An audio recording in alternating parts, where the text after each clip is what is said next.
कर सुरू. हो.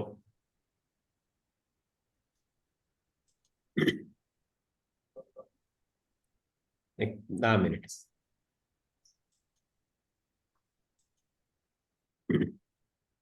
गुरुर्ब्रह्मा गुरुर्विष्णू गुरुर्देवो महेश्वरः गुरुः साक्षात् परब्रह्म तस्मै श्री गुरवे नमः. कृष्णाय वासुदेवाय हरये परमात्मने प्रणतक्लेशनाशाय गोविन्दाय नमो नमः.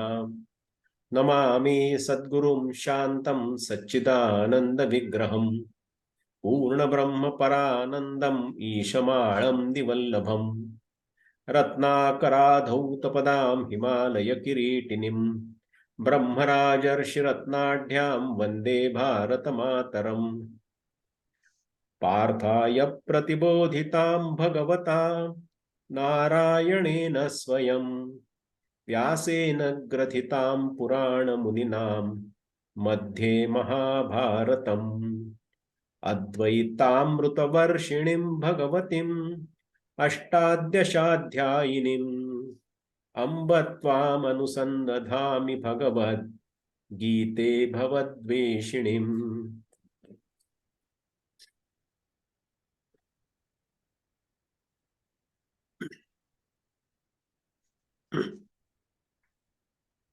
प्राण घेपती संपन्नाचे हे पाप जरी साचे तरी सर्वस्व हाताये तयांचे हे पुण्य फळकी बळी अबळा ते खाय हेची बाधित जरी होय तरी मासया कान होय निस्संतान आणि कुळे शोधुनी दोन्ही कुमारेची शुभलग्नी मेळवी जती प्रजा साधनी हेतू जरी तरी पशु पक्षादी जाती जया मिती नाही संतती तया कोणे प्रतिपत्ती विवाह केले चोरियेचे धन आले तरी ते कोणासी विष झाले वालभे परद्वार केले कोढी कोणी होय म्हणून देवो गोसावी तो धर्माधर्म भोगवी आणि परत्राच्या गावी करी तो भोगी परिपरत्र ना देवो न दिसे म्हणून ते वावो आणि करता निमेमा ठावो भोग्यासी कवणू येथ उर्वशिया इंद्रसुखी जैसा का स्वर्गलोकी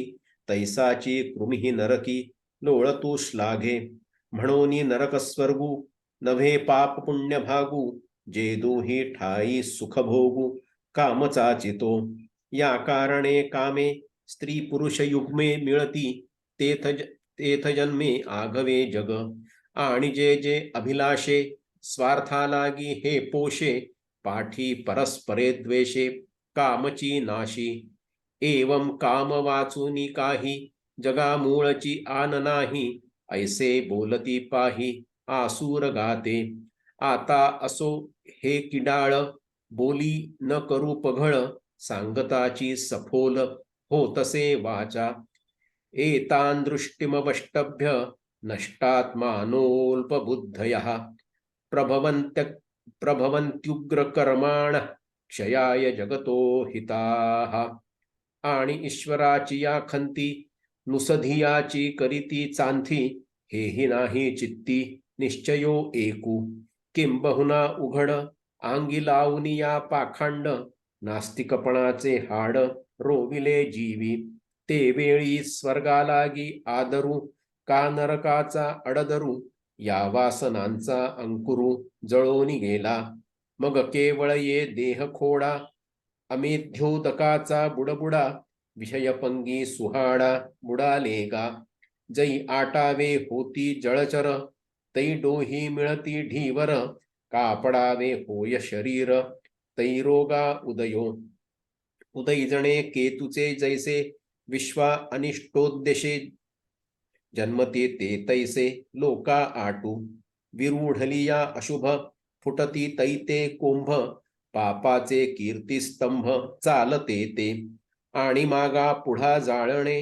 वाचुनी आगी काही नेणे तैसे विरुद्धची एक करणे भलते या परितेची गा करणे आदरिती संभ्रमे जेणे तो आईक पार्था म्हणे श्रीनिवासू काममाश्रित्यं दुष्पूरं दंभमानमदान्विताः मोहात गृहीत्वा सद्ग्राह प्रवर्तन्ते शुचिव्रताः तरी जाळ पाणीये न भरे आगी इंधने न पुरे तया दुर्भरांची ये धुरे भुकाळू जो तया कामाचा ओलावा जीवी धरुनी पांडवा दंभ मनाचा मेळावा मेळविती मातलिया कुंजरा आगळी जाली मदिरा तैसा मदाचा ताठा तव जरा चढता अंगी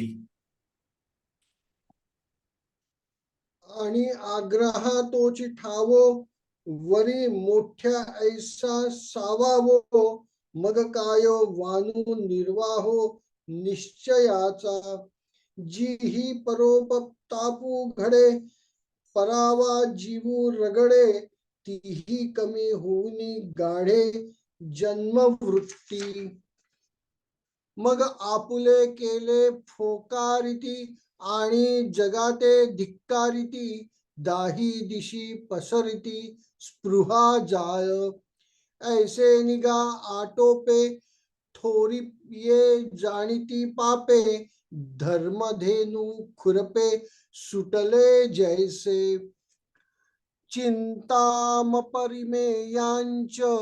प्रलयांतामुपाश्रिताः कामोपभोग परमा एता वदति निश्चिताः याची एका आयती तयाची या कर्म प्रवृत्ती आणि जाणी याची ही परवती वाहती चिंता पाताळाहुनी निम्न जियेचिये उंचिये साने गगन जे पाहता त्रिभुवन आणुही नोहे ते योगपटाची मवणी जीवी अनियम चिंतवणी जे सांडू नेणे मरणी वल्लभा जैसी तैसी चिंता अपार वाढविती निरंतर जीवी सुनी असार विषयादिक स्त्रिया गायिले ऐकावे स्त्रिया रूप डोळा देखावे सर्वेंद्रियी अलिंगावे स्त्रिये तेची कुरवंडी किजे अमृते ऐसे सुख स्त्रिये परवते नाहीची म्हणवनी चित्ते निश्चयो केला मग तयाची स्त्री भोगा लागी पाताळ स्वर्गा धावी द्विविभागा परवतेही आशा पाश शैतर्धाक काम क्रोध परायणाः इहन्ते काम भोगार्थम अन्यायेनार्थ संचयान अभिषकवळू थोरी आशा न विचारिता गिरिमासा तैसे किजे विषयाशा तयासी गा वांछित तव न पवती मग कोरडियेची आशेची संतती वाढवू होती कोशकिडे आणि पसरिला अभिलाषू अपूर्ण होय तोची द्वेषु एवं क्राम क्रोधविन्यू अधिकु पुरुषार्थू नाही दिहा खोलणे रात्री जागोवा ठाणांतरिया जैसा पांडवा अहो रात्री ही विसावा भेटे चिनाम तैसे उंचैनी लोटिले कामे नेहटती क्रोधाची ढेमे तरी रागद्वेष प्रेमे नमाती तेकेही तेवीची जीवीची हावा विषया वासनांचा मेळावा केला तरी भोगावा अर्थे किना म्हणूनी भोगावया जोगा पुरता अर्थू पैगा आणावया जगा झोंबती सैरा एकांते साधुनी मारिती एकाची सर्वस्वे हरिती एका लागी उभारिती अपयायंत्रे पाशिके पोती वागुरा सुनी सासणे चिकाटी सोचारा घेऊनी निगती डोंगरा पारधी जैसे ते पोसावया पोट मारुनी प्राणियांचे संघाट, आणि ते ऐसे निष्कृष्ट तेही करीती. परप्राण घाते मेळविती वित्ते, मिळाला चित्ते तोषणे कैसे. इदमद्य मया लब्धम इमं प्राप्से मनोरथम, इदमस्ति इदमस्तिदमपि मे भविष्यति पुनर्धनम. म्हणे आजी मिया संपत्ती बहुतेकांची या, आपुल्या हाती केलिया धन्युनामी. ऐसा क्षलोधा जव जाये तव मन आणि कही वाहे, सर्वेची म्हणे पाहे आणि कांचेही आणू. जे जेतुले असे जोडिले तयाचे नि भांडवले, लाभा घेईन उरले चराचर हे. ऐसेनी धना विश्वाचिया, मीची होईन स्वामिया, मक दिठी पडे तया उरो नेदी. असौ मया हत शत्रुर्हनिष्ये चापरानपि, ईश्वरोऽहमहं भोगी सिद्धोऽहं बलवान सुखी. हे मारिले वैरी थोडे आणि कही साधीन काढे, मग नांदेन पवाडे एकलाची मी. माझी होतील कामारी, तिये वाचुनी ये रे मारी. किंबहुना चराचरी ईश्वरू तो मी भोग भूमीचा रावो आणि स्वर्ग सुखासी ठावो. म्हणोनी इंद्रुही वावो माते पाहुनी. मी मने वाचा देहे करी ते तैसे नोहे, के मज वाचुनी आहे आज्ञा सिद्ध आन. तवची बळिया काळू जवन दिसे मी अतुर्बळू, सुखाचा कीर निखळू रासिवा मीची. आढ्यो बिजनवानस्मि कोऽन्योऽस्ति सदृशो मया. यक्षे दास्यामि मोदिष्य इत्यज्ञानविमोहिताः. कुबेरू आथिला होये परी तो नेणे माझी सोये. संपत्ती मज समनवे श्रीनाथाही. माझिया कुळाचा उजाळू का जाती गोतांचा मेळू. पाहता ब्रह्माही हळू कुणाची दिसे. म्हणोनी मिरविती नावे वाया ईश्वरादी आघवे. नाही मजसी सरी पावे ऐसे कोणी. आता लोपला अभिचारू त्याचा करीन मी जीर्णोद्धरू. प्रतिष्ठीन परमारू यागवरी. माते गाती वानिती नटनाचे रिजविती. तया देईन मागती ते वस्तू. माझिरा अन्नपानी प्रमदांचा आलिंगनी. मी होईन त्रिभुवनी आनंदाकारू. काय बहु सांगो ऐसे ते आसुरी प्रवृत्ती पिसे. तुरंबिती असोसे गगनवळे तिये. अनेक चित्त विभ्रांता मोहजाल समावृताः. प्रसक्ता कामभोगेषु पतन्ति नरकेषु च. ज्वराचे नि आटोपे रोगी भलतैसे जल्पे. चावळती संकल्पे जाणते तैसे. अज्ञान आतुले धुळी म्हणोनी आशा बाहटुळी. भोवंडी जती अंतराळी मनोरथांच्या. अनियम आषाढ मेघ का समुद्रोर्मी अभंग. तैसे कामिती अनेक अखंड काम. मग पै कामनाची तया जीवी झाल्या वेलरिया. बोरपिली काटिया कमळे जैसी. का पाषाणाचिया माथा हांडी फुटली पार्था. जीवी तैसे सर्वथा उटके झाले. तेव्हा चढतीये रजनी तमाची होय पुरवणी. तैसा मोहो अंतःकरणी वाढोची लागे. आणि वाढे जव जव मोहो तव तव विषयी रोहो. विषय तेथ ठावो पातकासी. पापे आपले निथावे जव करीती मेळावे. तव जितांची आघवे येती नरका. म्हणोनी गा सुमती जे कुमनोरथा पाळिती. ते असुर येती वस्ती तया ठाया.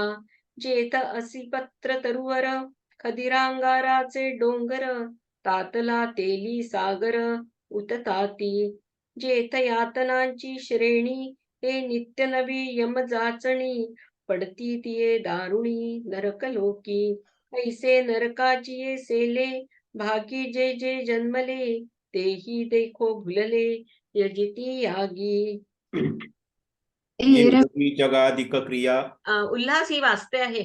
वाचू देत मी नाही. घेतो ना, तुला पुढचं विवेचन नाही नाही, करायचं. मी नाही, ती जान्हवी वाचते. अच्छा, ठीक. हा हा, काय हरकत नाही, वाचू. वाच वाच. एरवी यागाधिक क्रिया, आहाणतेची धनंजया. परी विफळती आचरोनिया, नाटकी जैसे. वल्लभाचिया उजरिया, आपणया प्रति कुस्त्रिया. जोडोनी तोषिती जैसिया, अहेवपणे. आत्मसंभाविता स्तब्धा धनमानमदान्विताः. यजन्ते नाम यज्ञैस्ते दंभेना विधिपूर्वकम्. तैसे आपण मानिता महंतपण. उगती असाधारण गर्वे तेणे. मग लवो नेणती कैसे, आटिवा लोहाचे खांब जैसे. का उधवले आकाशे शिळाराची. तैसे आपुलिये बरवे, आपणची रिझता जीवे. तृणाही हुनी आघवे, मानिती नीच. वरी धनाची या मदिरा, माजुनी धनुर्धरा. कृत्याकृत्य विचारा, सवते केले. जया आंगी आयती ऐसी, तेथ यज्ञाची गोठी कायसी. तरी काय काय पिसी, न करीती गा. म्हणूनी कोणे एके वेळे, मौढ्यमद्याचे निबळे. यागाची ही टवाळे आदरिती. ना कुंड मंडप वेदी, ना उचित साधन समृद्धी. आणि तयासी तव विधी द्वंद्वची सदा. देवा ब्राह्मणाचे निनावे, आडवारे नाही नोहावे. ऐसे आधी तेथ यावे, लागे कवणा. पैवा सरुवाचा भोकसा, गायी पुढे ठेवू निजैसा. उगाणा घेती क्षीररसा, बुद्धिवंत. तैसे यागाचे निनावे, जगवाऊनी हावे. नागविती आघवे, अहेरावारी. ऐशा काही आपुलिया, होमिती जे उजरिया. तेणे कामिती प्राणिया, सर्वनाशु. अहंकारं बलं दर्पं कामं क्रोधं च संश्रिताः. मामात्मपरदेहेषु प्रद्विषन्तोऽभ्यसूयकाः. मग पुढा भेरी निशाण, लावणी ते दीक्षितपण. जगी फोकारिती आपण, वावो वावो. तेव्हा महत्वे तेणे अधमा, गर्वा चढे महिमा. जैसे लेवे दिधले तमा, काजळाचे. तैसे मौढ्य घणावे, औद्धत्य उंचावे. अहंकारू दुणावे, अविवेकुही. मग दुजयाची भाष, नुरवावया निःशेष. बळीयेपणा अधिक, होय बळ. ऐसा अहंकार बळा, जालिया एकवळा. दर्पसागरू मर्याद वेळा, सांडूनी उते. मग वो संडले निदर्पे, कामाही पित्त कुरुपे. तया धगी सैंघ पळिपे, क्रोधाग्नी तो. तेथ उन्हाळा आगी खरमरा, तेला तुपाचिया कोठारा. लागला आणि वारा, सुटला जैसा. तैसा अहंकारू बळा आला, दर्पु काम क्रोधी गूढला. या दोहीचा मेळू झाला, जयांच्या ठाई. ते आपुलिया सवेशा, मग कोणी कोणी हिंसा. या प्राणिया ते वीरेशा, न साधिती गा. पहिले तव धनुर्धरा, आपुलिया मांस रुधिरा. वेचू करीती अभिचारा लागोनिया. तेथ जाळीती जिये देहे, या माझी जो मी आहे. तया आत्मया मज घाये, वाजती ते. आणि अभिचार कीतीही, उपद्रविजे जे तुले काही. तेथ चैतन्य मी पाही, सिणू पावे. नमस्कार. वंदना सध्या नाहीये, त्यामुळे आपण ते चालू ठेवूया. तर जरा सांभाळून घ्या सगळ्यांनी. जरा कठीण आहे, अभ्यास झाला नाहीये. तर आतापर्यंत आपण या अध्यायात बघितलं की दैवी आणि आसुरी संपदेचं वर्णन, म्हणजे सद्गुण आणि दुर्गुण याचं वर्णन बघितलंय आपण. आता या आसुरी वृत्तींमधून मुक्त राहण्याचा उपाय भगवान श्रीकृष्णांनी सांगितला आहे. आणि माऊलींनी सुद्धा या आसुरी प्रवृत्तीच्या लोकांची दुष्ट वृत्ती आणि कर्म यांचं प्रत्येकारी वर्णन या ओव्यांमध्ये केलं आहे. या दुष्ट लोकांच्या कृत्यांमुळे अंतरात्म्याला क्लेश तर होतोच आणि भगवान आणि त्याच्या भक्तांना सुद्धा त्रास होतो. तेव्हा भगवंत अवतार घेऊन त्या दुष्टांना नरकात टाकतात आणि ते वारंवार दुःखप्रद योनीतच जन्म घेतात. तर आता आपण 301 पासूनच्या ओव्यांचा जरा अर्थ बघूया. हे जे प्रज्ञाभारती श्रीभा वर्णेकरांचं हे पुस्तक जरा मी रेफर करते आहे. तर त्याच्यात त्यांनी म्हटलं, त्याचा सुलभ मराठी त्यांनी त्याचं केलेलं आहे. जसं माऊलींनी म्हटलंय, प्राण घेपती संपन्नांचे ते पाप जरी साचे तरी सर्वस्व हाताये तयांचे हे पुण्य फळते. आता प्रज्ञाभारती म्हणतात, धन्वंतांचे प्राण घेणे हेच पाप जरी मानणे तरी सर्व धन त्यांचे लाभणे हे न काय पुण्य फळ.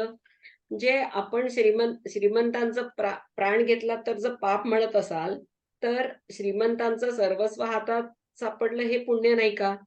किंवा बलवंत खातो दुर्बलास त्याचे पाप लागे त्यास तरी निसंतान मत्स्य वंश का न झाला संपूर्ण. आता जो बलवान असतो तो दुर्बळाला खातो, हे जर पाप असेल, तर हा लहान मासा मोठा मासा लहान माशाला गिळतो, तर त्याचं निसंतान कस काय नाही झालं, म्हणजे तो वंश त्याचा संपून जायला पाहिजे होता. व्हावया वंशाचे संवर्धन उभय कुळे पारखून सुमुहूर्ती लावणे लग्न हेच जरी निमित्त. आता बघा, आपण पत्रिका बघून जसं कुळ बघून पत्रिका बघून लग्न लावतो, हा जर धर्म असेल तर पशुपक्षी यांच्या जातीत तर वाटेल तेवढी प्रजा वाढते, ते कुठल्या मुहूर्तावर त्यांचा विवाह होतो. किंवा चोरीचं द्रव्य आलं तर ते विष आहे आपण म्हणतो. जसं यांनी म्हटलंय की चोरीचे धन हाती आले तरी ते कोणाचं विष झाले, ज्यांनी हौसेने व्यभिचार केले कोड फुटले का त्यांना. ज्यांनी जे व्यभिचारी होते त्यांना काय, त्यांचं काही वाईट झालं नाही, त्यांना काय कोड फुटलं का? तर नाही. किंवा म्हणून देव स्वामी सर्वांचा भोग देतो धर्माधर्मांचा आणि इहलोकीच्या कर्माचा भोग देतो परलोकी. परी देव आणि परलोक न दिसे म्हणून काल्पनिक करता मरता कर्म विपाक भोगणार कोण. आता देव जर मालक आहे, तो धर्माधर्म भोगवतो आणि तो जेथे करतो त्याचं फळ परलोकी जाऊन भोगतो, असा जर सिद्धांत असेल तर परलोकही आपल्याला दिसत नाही की आपल्याला देवही दिसत नाही, आणि जो आपला देह आहे करता तो तर मरून जातो, मग भोगायला कोण उरणार. तर असं त्यांनी म्हटलं की करता मरता कर्म विपाक तर भोगणार कोण. स्वर्गलोकी जैसा इंद्र भोगी उर्वशीचे सुख अपार तैसे नरकातले किडे फार सुखे लोळती नरकात. आता स्वर्गात इंद्र उर्वशीसह सुख भोगतो म्हणाल, तर नरक काही घाणीतला जो किडा नरकात लोळत असतो घाणीत, तोही त्याच्यात म्हणजे तो खुश असतो त्याच्यात. म्हणून स्वर्ग किंवा नरक ही पापाची किंवा स्वर्ग ही पुण्य भोगण्याची स्थानं नाही, कारण दोन्ही ठिकाणी कामनेनी सुख भोगलं जातं. आता त्यांनी असं म्हटलंय की दोन्ही ठिकाणी सुख केवळ कामोपभोगी लाभते, म्हणून कामतृप्तीसाठी स्त्री पुरुष एकत्र येती, त्यातून होते उत्पत्ती अखिल जगाची. तर ज्याचा स्वार्थासाठी अभिलाष त्याचा करून परिपोष पुढे वाटता विद्वेष कामची करतो नष्टते. आता त्यांनी माऊलींनी याच्यात असं म्हटलं आहे की जे अभिलाषे स्वार्था लागी हे पोषे पाठी परस्परे द्वेषे कामची नाशी एवं कामा वाचुनी काही जगामुळचे आन नाही ऐसे बोलती पाही आसुर गाते. असो आता हे किडाळ बोली न करू पघळ सांगताची सफोल होतसे वाचा. आता हे आपण वाईट विचारांवर बोलणं हे आता पुरे करू असं माऊलींचं म्हणणं आहे, कारण त्यांनी आपली वाणीच खराब होते आहे, त्यामुळे जास्त विस्तार आपण करू नये, कारण या बोलण्यात आपल्या वाणीचा अपव्यय होतोय असं माऊली म्हणतात. आणि ईश्वराची आखंती नुसधियाची करीती चांती हेही नाही चित्ती निश्चयो एकू किंबहुना उघड अंगी भरून या पाखांड नास्तिकपणाचे हाड रोवले जीवी. आता प्रज्ञा भारतींनी याच्यात म्हटलंय की द्वेष अत्यंत जगदीश्वराचा, म्हणून त्याची न करती चर्चा, मनी कसल्याही प्रकाराचा निश्चय नाही. किंबहुना उघड मिरविते आपले पाखंड, नास्तिकपणाचे बंड उभारती. तेव्हा आदर स्वर्गाचा किंवा धारक नरकाचा जळून जातो या भावनांचा हृदयाला अंकुर. आता जे लोक ईश्वराची निंदा करतात, तर त्यांच्या मनाचा असा निश्चय झाला असतो की ईश्वर नाहीये, आणि त्यांनी आपल्या अंतःकरणात नास्तिकपणाला पूर्ण नास्तिकपणा त्यांच्या अंतःकरणाने नास्तिकपणाच मान्य केलेला असतो. त्यामुळे स्वर्गाविषयी आदर किंवा नरकाची भीती हे त्यांच्या मनात काही नसतं. असे लोक मग काय करतात, मग अपवित्र पाण्याचा क्षणिक बुडबुडा असे शरीर सर्वस्व मानून विषयरूपी चिखलात बुडून जातात. जलचरांची मरण्याची वेळ आली की त्या डोहाकडे कोळी लोक येतात, तसे शरीर पडण्याची वेळ आली की रोगांचा उदय होतो. म्हणजे काय होतं की आपला जेव्हा दिवर म्हणजे कोळ्याचा जेव्हा मरण काळ जवळ येतो, तर तो त्या त्याचा मरण काळ जवळ येतो तेव्हा डोही जमतीस धीवर सकळ, सगळे त्याच्याच डोहामध्ये जमतात, त्यांचा मरण काळ जवळ आला असतो. तसा आपल्या शरीराचा जेव्हा अंतकाळ जवळ येतो तेव्हा कुठला तरी रोग आपल्यामध्ये बळावतो आणि आपलं शरीराचा अंत होतो. विश्वाच्या अनिष्टास येतो धूमकेतू उदयास, तैसे लोकांच्या विघातास असती ते असुर. जरी पेरले पाप अशुभ, तरी उगवती तैसेच कोंब, चालते बोलते कीर्तिस्तंभ, पापाचे ते असुर. केतूचा उदय होणं म्हणजे जगावर अरिष्ट आलं, आपण असं म्हणतो. तर तसंच हे जे लोक जन्माला येतात दुष्ट आसुरी वृत्तीचे, हे लोक जन्माला येणं म्हणजे नाश, हे लोक जन्माला आलं म्हणजे लोकांचा नाश होणं असतं. हे लोक म्हणजे अशुभाचे अंकुर आहेत आणि पापाचे चालते बोलते स्मारक असतात. अग्नीला सगळं काही जाळणं ठाऊक असतं, त्याप्रमाणे कोणाशी वैरच करायचं एवढं त्यांना ठाऊक असतं. म्हणजे अग्नी कसा जाळत सुटतो, तसा हा जो दुष्ट माणूस असतो त्याला, किंवा म्हणजे ज्याची आसुरी वृत्ती असते, त्याचं कोणाशी तरी वैर करायचं एवढंच त्यांना माहित असतं. आणि वैरभावाचाच त्यांना उत्साह असतो, त्यांना ते आवडत असतं वैरभाव. तो कसा, ते आता पार्था तू ऐक, असं भगवान श्रीकृष्ण सांगतात. धिवराचे जाळे जे असते ना, ते पाण्याने कधी भरत नाही. पाण्यात टाकलेलं असतं जाळं, पण त्यात पाणी कधी येत नाही. अग्नीला इंधन कधी पुरत नाही. असा हा कधी संतुष्ट न होणारा जो काम, त्याचाच मनाने आश्रय करून दंभ व मान सन्मानाची इच्छा त्याच्या मनात त्रास करून ठेवतात. म्हणजे प्रज्ञा भारतींनी म्हटलंय, अति प्रबळ काम विकारा, अंतःकरणी देऊन ठारा, त्याला सोबती आणती विरा, दंभ आणि अभिमान. आधीच माजल्या कुंजरा, भरपूर पाजावी मदिरा, तैसा उन्माद चढे आसुरा, वार्धक्य येऊ लागतात. म्हणजे हत्ती जर आधीच माजला असेल आणि त्याला अजून जर दारू पाजली, तर त्याचा उन्मत्तपणा कसा वाढेल, तसा मदाचा ताठा या आसुरी वृत्तीच्या लोकांमध्ये शरीरात चढतो. आणि आग्रहा तोची ठावो, वरी मोढ्या ऐसा सावावो, मग काय वानू निर्वाहो निश्चयाचा. जिही परोप तापू घडे, परावा जीवू रगडे, तीही कर्मी होऊन गाढे जन्मवृत्ती. आता प्रज्ञा भारती म्हणतात, आसुर दुराग्रही फार, त्यात मूर्खत्वाची भर, मग निश्चय कैसा पडे पार, ते सांगावे. ज्याने इतरांचा होतो छळ, किंवा प्राण होती व्याकुळ, ऐसा घोर कर्मी प्रबळ, जन्मजात वृत्ती. मूर्खपणा हा मित्र असून हट्टीपणा हा त्यांच्या ठिकाणी वस्तीला येतो. ह्या दुष्ट लोकांच्या बद्दल सांगताना म्हणतात. आणि मग निश्चयाची स्थिरता काय वर्णावी, ते त्या मनात म्हणजे हट्टीपणा म्हणा, मूर्खपणा, याच्यात ते इतके पक्के बनलेले असतात.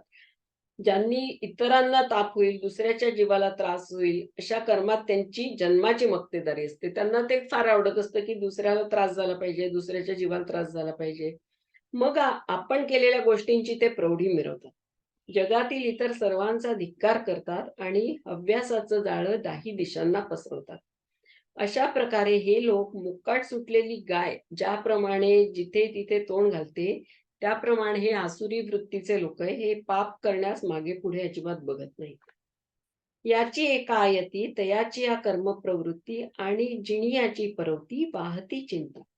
पाताळाहुनी निम्न जिये चिये उंचिये साने गगन जे पाहता त्रिभुवन अणुही नोहे. ते योगपटाची मवणी जीवी अनियमन चिंतवणी जे सांडून येणे मरणी वल्लभा जैसे. आता याच्यात प्रज्ञा भारतींनी म्हटलेलं आहे की ही एक दुष्ट पद्धती धरून कर्मी प्रवृत्त होती सुख मिळावे मरणांती म्हणून चिंता वाहते. आता अशा प्रकारे पापवृत्ती ज्यांची आहे त्यांचं कर्म काय ते ठरवते आणि ते जीवापलीकडे चिंता करत असतात. त्यांची जी पापवृत्ती आहे तीच त्यांचं कर्म ठरवते. ती चिंता पाताळापेक्षाही खोल किंवा गगनापेक्षा उंच असते आणि तिच्या मनाने त्यांची जी पाप प्रवृत्ती आहे तिच्या मनाने त्रिभुवन पण तोकडं पडतं. नवीन योग दीक्षा घेतल्यास योगी साधक नियमावली जशी घोकत राहतो त्याप्रमाणे यांच्या चित्तात नेहमी कसली तरी चिंता सलत असते. पतिव्रता जशी पतीला मरणातही सोडत नाही तसे हे अपार अशी चिंता सोडत नाही. विषय तर त्यांच्या जीवात सतत घोळत असतात.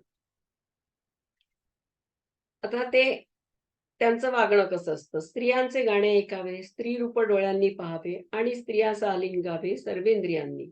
गोड जे अमृताहून ऐसे स्त्री सुख स्त्री वाचून दुसरे नाहीच म्हणून निश्चय ज्यांचा. ते स्त्री सुख भावे अप्राप्त धावती स्वर्ग पाताळात किंवा 10 दिशात निरंतर. आता त्यांचं मत असं पक्क असतं की स्त्री शिवाय इतर कुठलंही सुख जगात नाही आणि मग त्याच्यासाठी ते स्त्री भोगासाठी पाताळात स्वर्गात 10 दिशांना सगळीकडे धावतात. आमिषाची धरून लिप्सा गळास गिळतो जैसा मासा तैसी विषय सुखाची लालसा करते त्यांची वंचना. वासना न कधी तृप्त होती आणि आशाच वाढते नुसती कोश किड्या परी होती बद्ध आशा पाशात. आता मागचा पुढचा विचार न करता मासा जसा आशेने आमिष गिळायला जातो तर तशी त्यांची विषय वासना असते. त्यांना इच्छित जरी प्राप्त होत नसेल तरी आशेवर ते डोलारे उभवतात कोश किड्यांसारख्या आशांनीच बद्ध होतात आणि त्यांची कामना पूर्ण होत नाही तर त्यातून मग द्वेष उत्पन्न होतो. एकूण काय तर काम आणि क्रोध यांच्या विना त्यांना पुरुषार्थच नसतो. दिवसा काम करावे रात्री पहारा करावा हे नोकराला क्षणभरही विश्रांती न मिळण्यास कारण होते. तसेच कामाने उंचावरून लोटले असता क्रोधरूपी ढिगावर आदळतात. पण त्यांची वासना आणि क्रोध कमी न होता इतका वाढतो की ते कुठेही मावत नाही. ते हवेने वासनांचा मेळावाच चित्तात जमवतात. पण त्या वासनापूर्तीसाठी धन तर लागतं. आता हे सगळं करण्यासाठी धन पाहिजे. म्हणून कामोपभोगापुरती याती हाती असावी संपत्ती भेटेल त्याला लुबाडती हवे ते करून. आता हे सगळं करण्यासाठी जे धन पाहिजे. आता धन कसं मिळवायचं.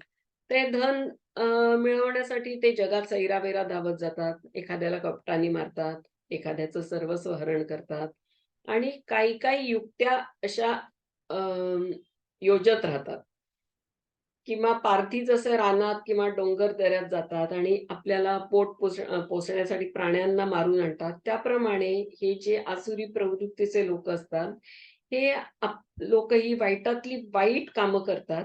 इतरांचे प्राण घेऊन ते धन मिळवण्यासाठी कोणत्याही थराला जाऊ शकतात आणि ते मिळाल्यावर स्वतःच कसे खुश होतात ते पहा.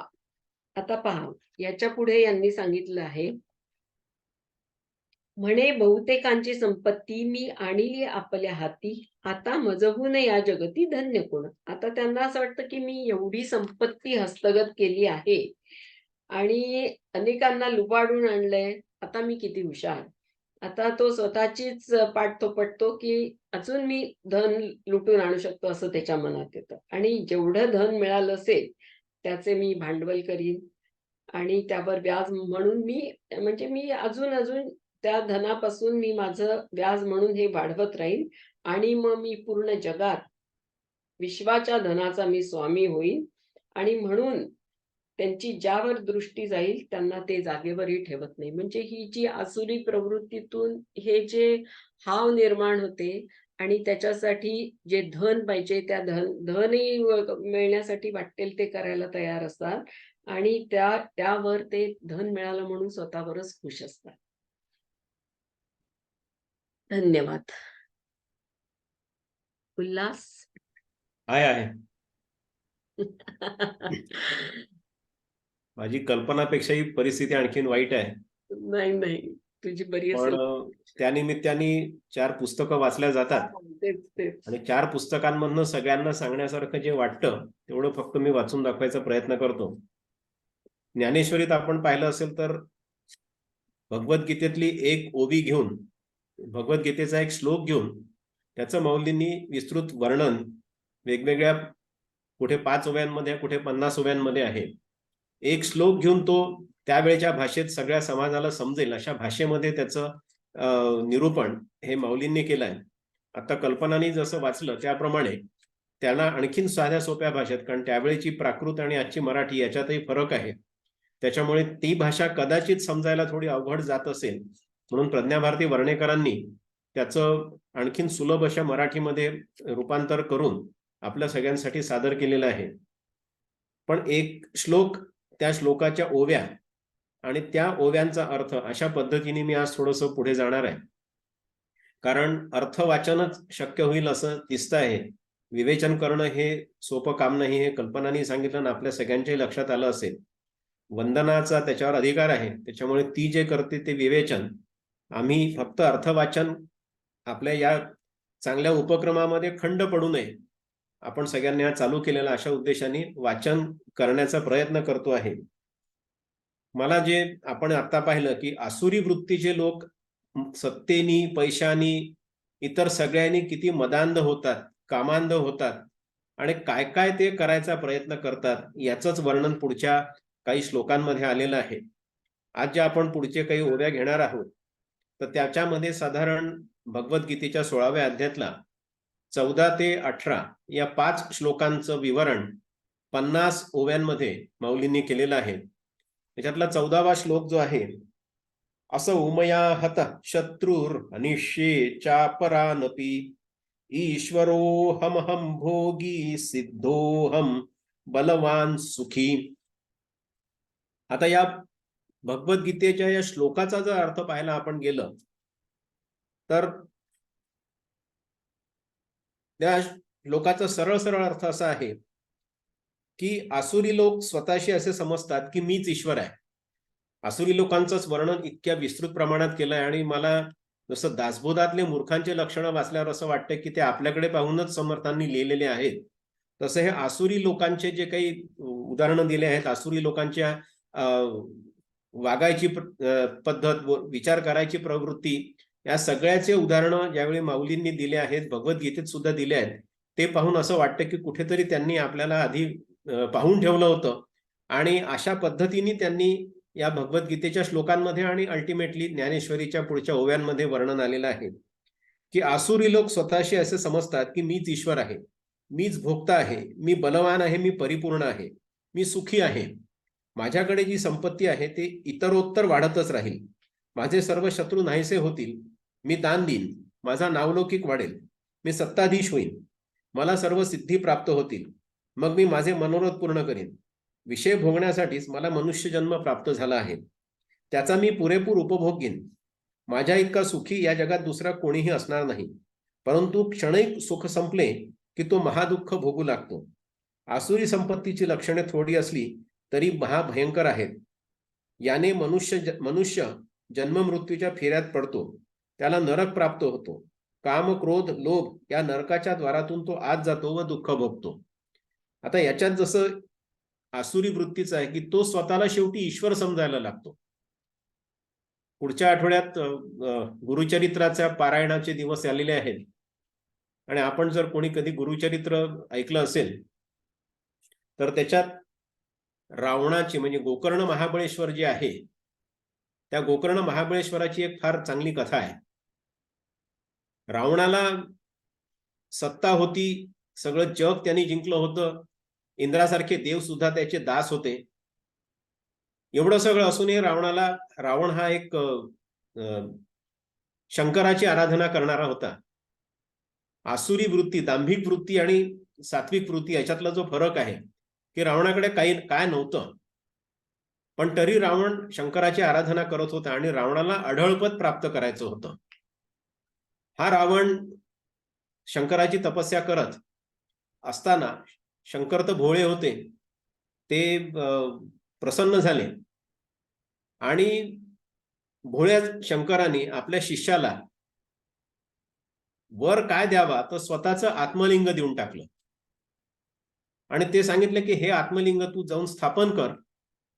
हे स्थापन केलं तुझ्या गावात म्हणजे लंकेमध्ये की तूच शंकर होशील.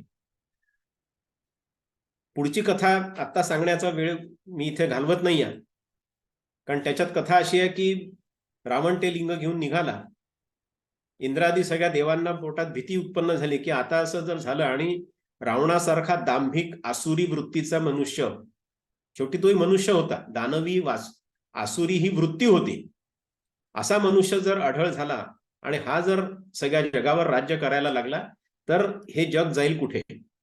म्हणून नंतर देवांनी भगवान विष्णूंना मध्ये घातलं, ब्रह्मदेवांना मध्ये घातलं, नारदांना मध्ये घातलं आणि सगळ्यात शेवटी गणपतींनी तो जो काही स्वतःच्या बुद्धीच्या चातुर्य वापरून तो जो ती कथा आहे ती गोकर्ण महाबळेश्वराची, ती आपण नंतर वाचू शकतो.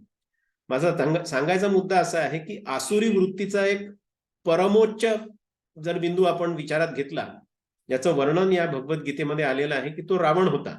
सगळं असूनही त्याला सगळंच हवं होतं. तसं 14व्या श्लोकामध्ये ज्यावेळी याचं वर्णन आलंय की मीच ईश्वर आहे, म्हणजे माझ्यापेक्षा मोठा कोणी असूच शकत नाही, अशा आसुरी वृत्तीच्या लोकांचं वर्णन पुढच्या श्लोकांमध्ये सुद्धा आलं आहे, ते आपण नंतर पाहू. आता याच्यावर माऊलींनी अभाष्य करताना काय म्हटलं आहे, ऐसेनी धना विश्वाचिया मीची होईन स्वामिया मग दिठी पडे तया उरवनेदी.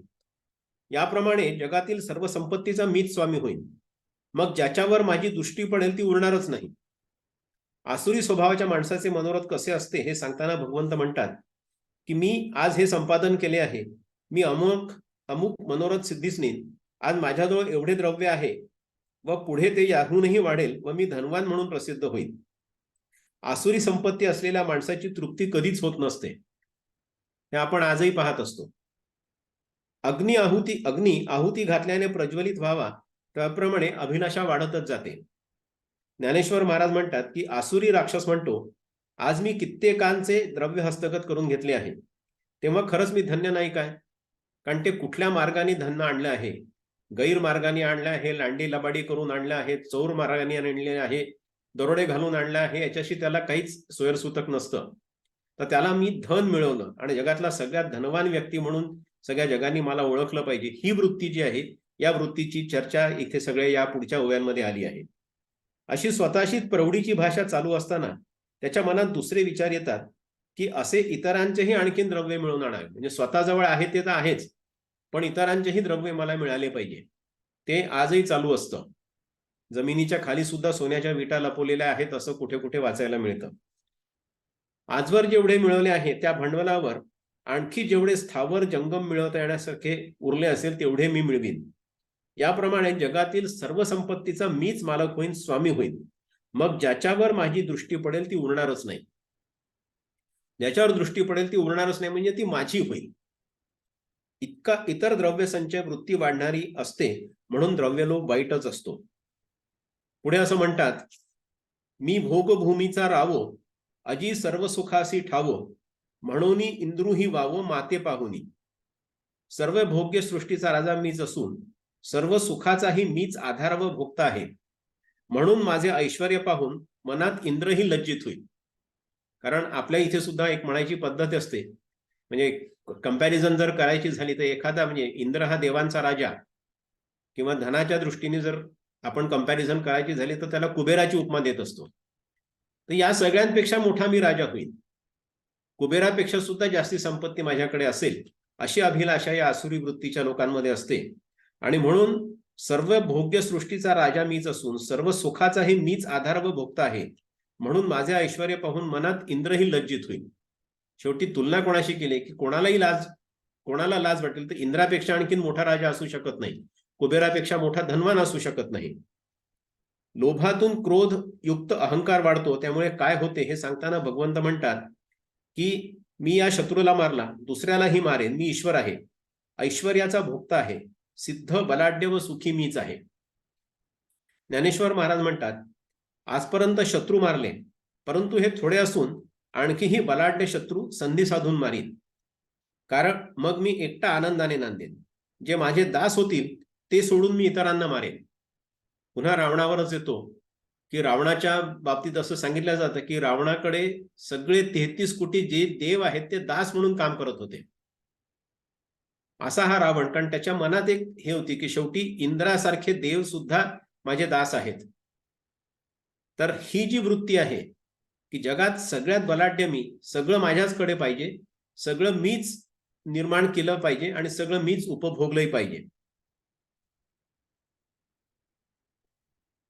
जे माझे ते सोडून मी इतरांना मारीन, चराचरात जो ईश्वर आहे तो मीच आहे, ही सगळ्यात शेवटची जी कल्पना आहे की मीच ईश्वर आहे, माझ्यापेक्षा वर कोणी नाहीच आहे.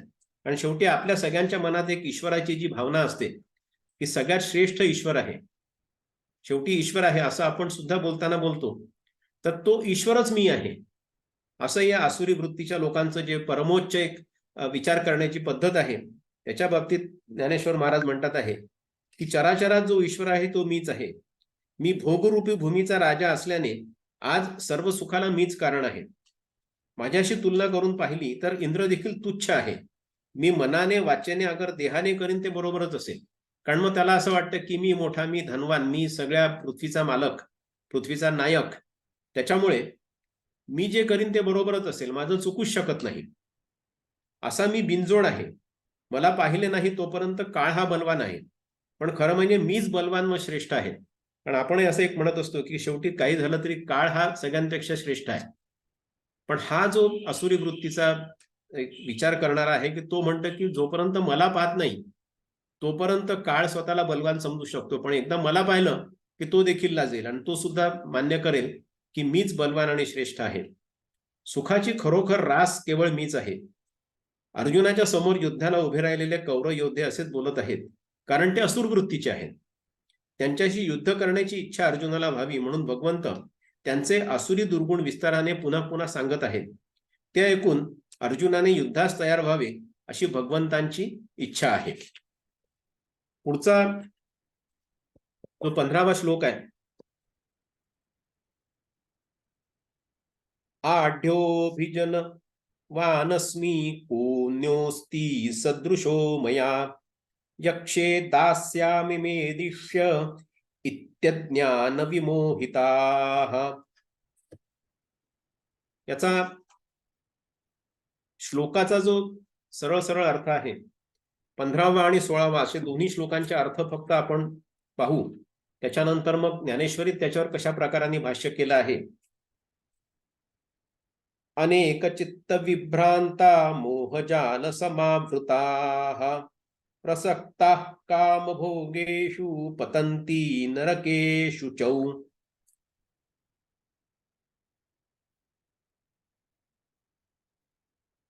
मी मोठा धनिक आणि मोठ्या कुळात जन्मलेला आहे, माझ्यासारखा दुसरा कोण आहे.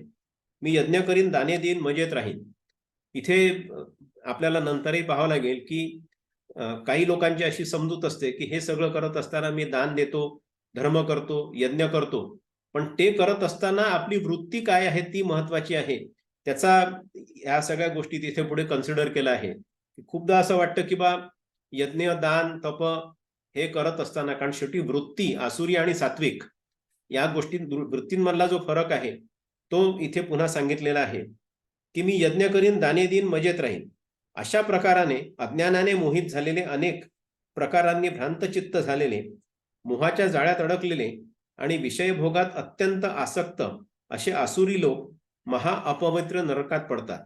त्यांचं शेवटी फेट काय आहे तर इथे भगवंत सांगतात की त्यांनी काही केलं तरी त्यांचं शेवटी ते जाणार कुठे आहेत तर ते नरकात पडणार आहेत. आसुरी प्रवृत्तीचे लोक घरदार, जमीन जुमला, दागदागिने, धनदौलत जमा करीतच असतात. ते जमवण्यासाठी ते कोणत्याही गैरमार्गाचा अवलंब करण्यास मागे पुढे पाहत नाहीत.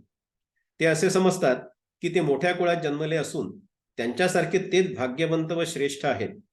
ते अज्ञानाने मोहित झालेले असतात, भ्रांत चित्त झालेले असतात, मोहाच्या जाळ्यात अडकलेले असतात, विषयभोगात आसक्त झालेले असतात. असे आसुरी महापातकी लोक अपवित्र अशा नरकात पडतात व अनंत यातना भोगतात. जिवंतपणी स्वतःच्या प्रतिष्ठेसाठी ते दान धर्म करतील, यज्ञयाग करतील, अन्नछत्रे उघडतील, पाणपोया चालवतील, मंदिरे बांधतील. त्यांना स्वतःच्या कर्तृत्वावर फाजील विश्वास असतो. आता याच्यावर ज्ञानेश्वरीमध्ये माऊलींनी कशा प्रकाराने भाष्य केलं हे सुद्धा थोडंसं आपल्याला पाहणं महत्वाचं आहे.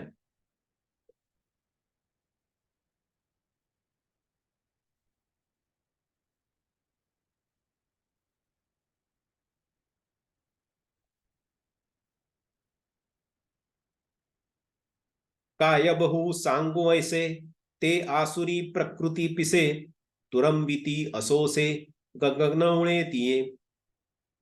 आसुरी संपत्तीने वेळे झालेले लोक ते काय काय बरळतात म्हणून सांगू. असे आकाश फुलांचा वास घेण्यासारख्या गोष्टींचे मनोरे ते रचत असतात. आसुरी संपत्तीने माजलेले लोक कसे असतात हे सांगताना भगवंत म्हणतात, मी श्रीमान व कुलीन आहे, माझ्यासारखा दुसरा कोण आहे. मी यज्ञयाग करीन, दान देईन, आनंदित होईन. अशा प्रकारचा मोह त्या आसुरी संपत्तीच्या लोकांना झालेला असतो.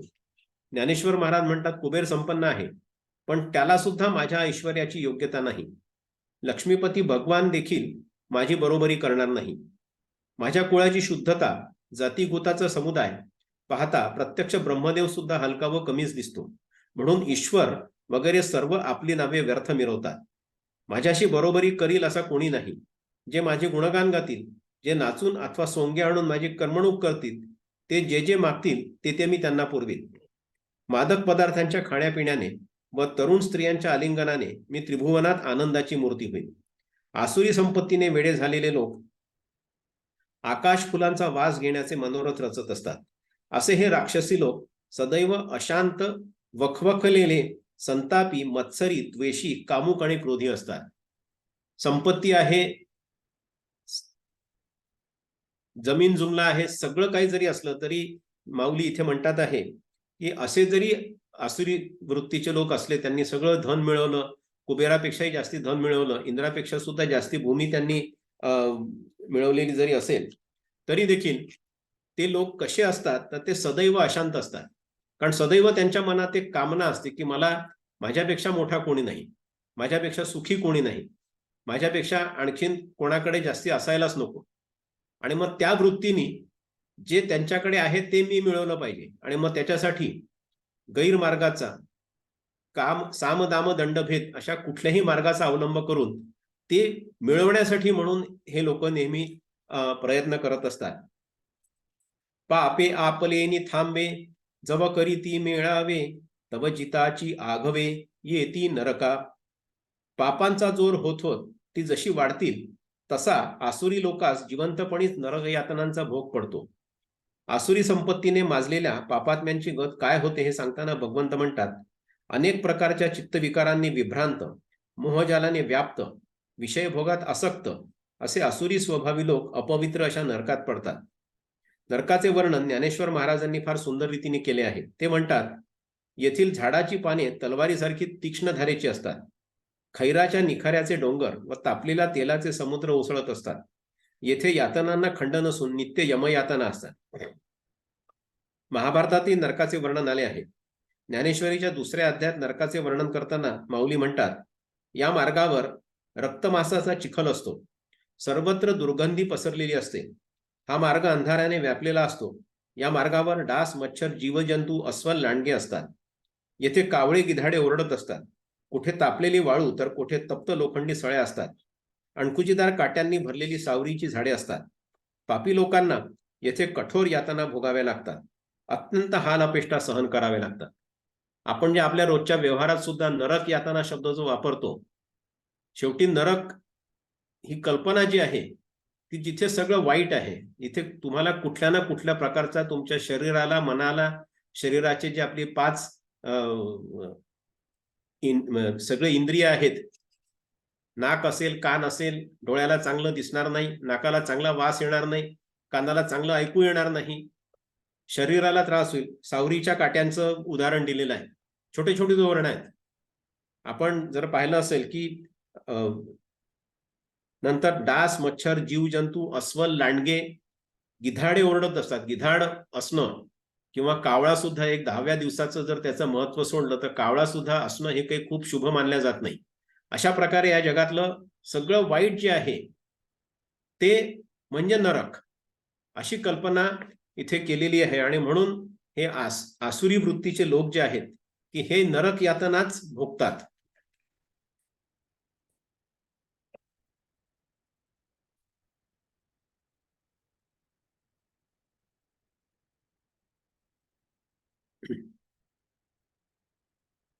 आत्मसंभाविता स्तब्धा धनमानत्वान्विताः यजन्ते नाम यद्यैस्ते दंभेना विधिपूर्वकम्.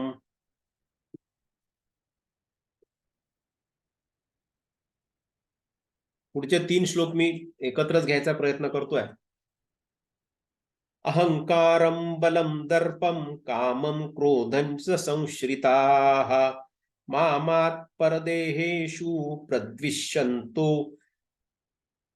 ह्यसूयकाः तानहं द्विषतः क्रूरान् संसारेषु नराधमान् क्षिपाम्यजस्त्रमशु शुभानासुरीष्वेव योनिषु.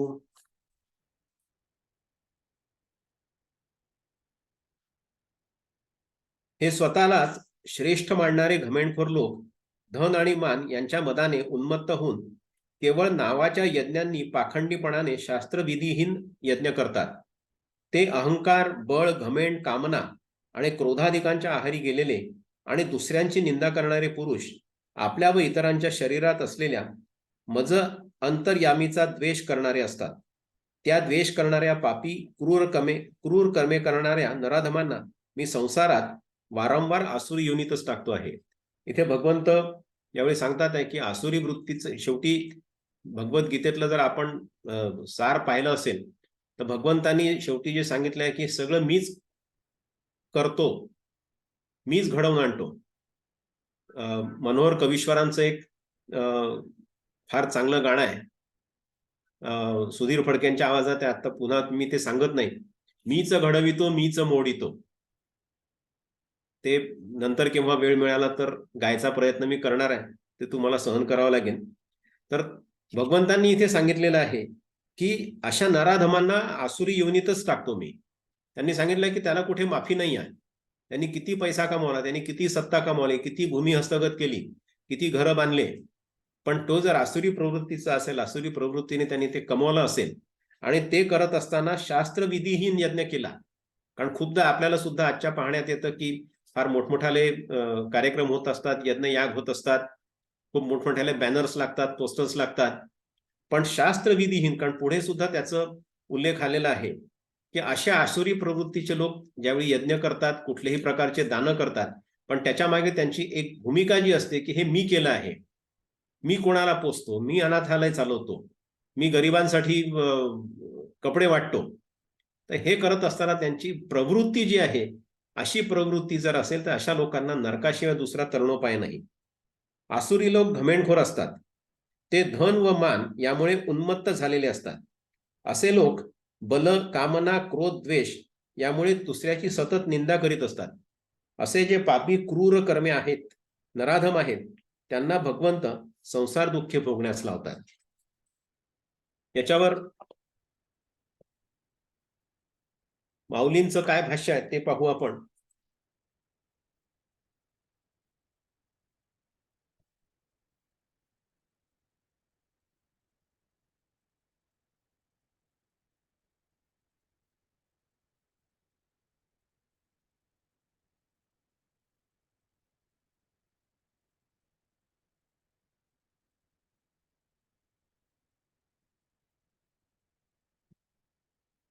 मग लव नेणे ती कैसे, आटिवा लोहाचे खांब जैसे, का उधवले आकाशे शिळा राशी. मग ओतीव लोखंडाच्या खांबाप्रमाणे ते कोणापुढेही नम्र न होता सदा ताठ असतात आणि आकाशात उंच गेलेले पर्वत जसे सदा ताठ असतात तसेच ते होत. आसुरी संपत्तीचे गुलाम नरकात का जातात हे सांगताना भगवंत म्हणतात, संपत्तीच्या ऐश्वर्याने मानी व उन्मत्त झालेले ते स्वतःला धन्य मानून गर्विष्ठ व उद्धट होतात व केवळ नाममात्र यज्ञ विधीच्या आज्ञेची पर्वा न करता करतात. अहंभाव बाधक असतो, तो संसाराला वाढवतो. त्रिगुण त्याला खतपाणी घालतात, त्यामुळे राक्षसी वृत्तीच्या लोकांचा अहंभाव सुटत नाही. अशा लोकांना पराकाष्ठेची घमेंड असते, हा त्यांचा मुख्य स्वभाव गुणच असतो. असे मदोन्मत्त लोक स्वतःला शहाणे समजतात. एक आपल्या पुष्कळांच्या बोलण्यात म्हणजे प्रत्येक गोष्टीत मी, माझं. साधं उदाहरण असतं की आई म्हटल्यानंतर स्वतःची आई म्हटल्यानंतर दुसऱ्याच्या आईला आपण आई नाही म्हणणार, पण अशा प्रवृत्तीचे लोक जे असतात ते माझी स्वतःची आई, तिथे मी आलो पहिले. आईचं मातृत्व महत्वाचं नाही, मी आलो पहिले, माझी स्वतःची आई. तर असे हे जे घमेंड करणारे आसुरी प्रवृत्तीचे लोक आहेत, राक्षसी प्रवृत्तीचे लोक जे आहेत, त्यांच्याविषयी त्यांचा अहंभाव अहंकार कसा आहे की त्यांचा अहंभाव बाधक असतो, तो संसाराला वाढवतो. त्रिगुण त्याला खतपाणी घालतात, त्यामुळे राक्षसी वृत्तीच्या लोकांचा अहंभाव सुटत नाही. अशा लोकांना पराकाष्ठेची घमेंड असते, हा त्यांचा मुख्य स्वभाव गुणच असतो. असे मदोन्मत्त लोक स्वतःला शहाणे समजतात. सज्जनाला जीव एकच असते. सर्पाला 2 तर ब्रह्मदेवाला 4, कार्तिक स्वामींना 6, अग्नीला 7, रावणाला 10, शेषाला 2 सहस्त्र, तर दुर्जनाला किती कोटी जिव्हा असतील हे सांगता येणार नाही. दुर्जनाकडे 6 दुर्गुण असतात: निर्दयपणा, अकारण भांडण, पराधनाची आसक्ती, व्यभिचार, आप्तांना आणि नातलगांना लाथाडणे आणि सज्जनांचा दुस्वास करणे. हा सुद्धा एक महत्वाचा दुर्गुण आहे की त्यांना सज्जन लोक आवडत नाहीत, चांगलं सांगणार आवडत नाहीत. कारण त्यांच्या डोक्यात एक प्रकारची हवा असते की मी श्रेष्ठ, मी बलवान, मी धनिष्ठ, मी श्रीमंत. आणि म्हणून सज्जनांनी जर कोणी सांगायचा प्रयत्न केला तर अशा लोकांचा ते दुस्वास करतात, त्यांना दूर ठेवतात आणि त्यांना कुठल्याही प्रकाराने स्वतःच्या जवळ ते करत नाहीत. ते शास्त्राची कोणतीही मर्यादा ते पाळत नाहीत. ते सदैव ताठ असतात. समाज व राष्ट्र दोन्ही नाश पावतील अशी कृत्ये हे करीत असतात. दुसऱ्यांना त्रास देण्यातच अशा पाखंडी लोकांना धन्यता वाटते. कारण दुसऱ्यांना त्रास देण्यात धन्यतेचा अर्थ असा आहे की मला मिळवायसाठी जे करावं लागेल, मग त्याच्यासाठी दुसऱ्याचा त्रास द्यावा लागला, एखाद्याचं घर मला त्याच्या डोक्यावरचं छत्र काढावं लागलं, किंवा एखाद्याचं शेत असेल, त्या शेतातलं उभं पीक कापून मी माझे पैसे वसूल करत असेल, पण पैसा माझ्याकडे. त्यामुळे दुसऱ्याला दुःख होत आहे की नाही याचा माझ्याशी काही घेणं देणं नाही. मला माझा पैसा मिळाला पाहिजे, सत्ता मिळाली पाहिजे, मला माझी जमीन मिळाली पाहिजे. पहिले तव धनुर्धरा आपुलिया मास रुधिरा, वेचू करीती अभिचारा लागोनिया.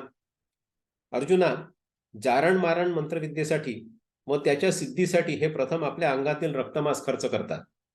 आसुरी प्रवृत्तीचे लोक ईश्वरालाही विसरतात हे सांगताना भगवंत म्हणतात, अहंकार, बल, दर्प, काम यांचा आश्रय केलेले ते आपल्या व दुसऱ्याच्या देहात स्थित असलेल्या माझ्या परमात्म्याचा द्वेष करतात. जिथे पतिव्रता, सत्पुरुष, दानी, याज्ञिक, सेवाव्रती, तपस्वी, संन्यासी, ज्ञानी महात्मे असतात, तिथे भगवंताचा वास असतो. ज्ञानेश्वर महाराज सुंदर दाखले देत म्हणतात की धन आणि बळ मिळालेला अधमास, अधम म्हटलेला आहे त्याला आसुरी प्रवृत्तीचा, धन आणि बळ मिळालेल्या अधमास अहंकार, काम व क्रोध प्रबळ असतात. असे जन अर्धनग्न संस्कृतीचा प्रचार करतात. उन्हाळ्यात प्रखर अग्नीने तेला तुपाच्या कोठारास आग लागून त्यातच वारा सुटावा, त्याप्रमाणे बलवान अहंकार व कामक्रोध यांनी गुरफटून गेलेला उन्मत्तपणा या दोघांचे ऐक्य ज्याच्या ठिकाणी होते ते आपल्या इच्छेसाठी व इच्छेप्रमाणे कोणत्या प्राण्याची हिंसा करणार नाही. अर्जुना, व्यभिचार हा तर त्यांचा नित्याचाच खेळ आहे. जारण मारण मंत्राच्या सिद्धीसाठी ते प्रथम आपल्या अंगातील रक्तमास खर्च करतात. त्यामुळे देहात वास करणारे मी त्याला चटके बसतात आणि ज्यांच्यावर ही जारण मारण क्रिया करायची त्या देहात सुद्धा मीच असल्याने पुन्हा मला चटके बसणार. इथे भगवद्गीतेचं जे भगवंतांनी मूळ सांगितलेलं आहे की सगळ्यांमध्ये मी आहे, त्याच्यामुळे काही झालं तरी शेवटी मला त्रास होतो आहे. सत्वशील पुरुष, याज्ञिक, तपी, संन्यासी, भक्त, महात्मे, दानशूर इत्यादी माझी निवासस्थाने आहेत, त्यांना त्रास होतो.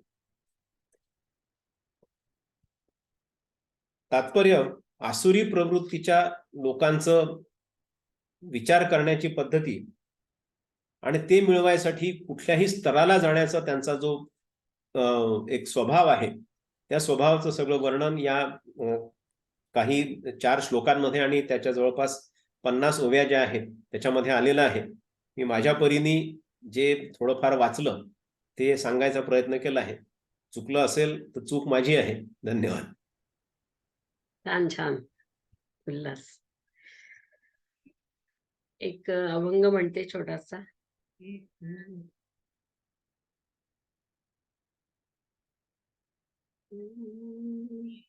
आ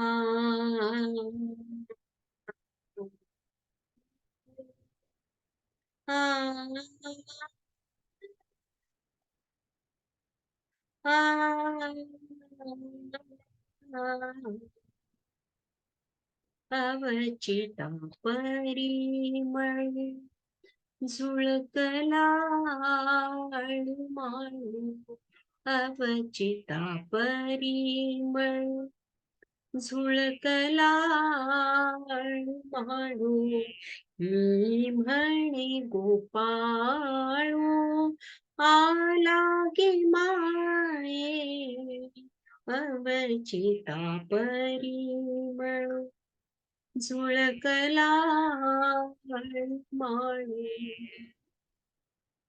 चाचरती चाचरती बाहेर निघाले चाचरती चाचरती बाहेर निघाले ढकची मिठेने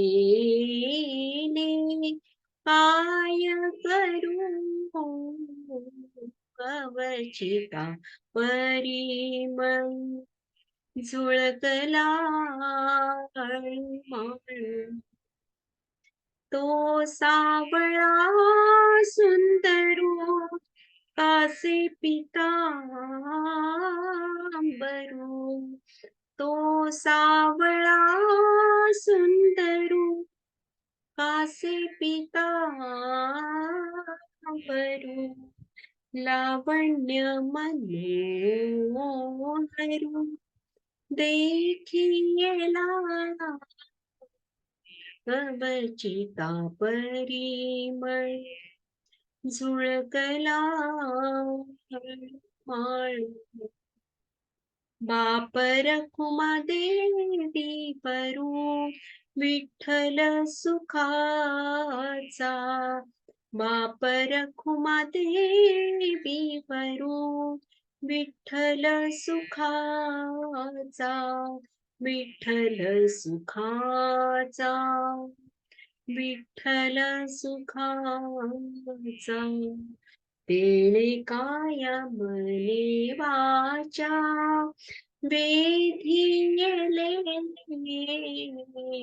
अवचिता परिमळ झुळकला माळू मी म्हणे गोपाळू आला गे माये अवचिता परिमळू झुळकला माळू वसुदेवसुतं देवं कंसचाणूरमर्दनं देवकी परमानन्दं कृष्णं वन्दे जगद्गुरुं योगेशं सच्चिदानन्दं वासुदेवं व्रजप्रियं धर्मसंस्थापकं वीरं कृष्णं वन्दे जगद्गुरुं श्रीकृष्णं वन्दे जगद्गुरुम्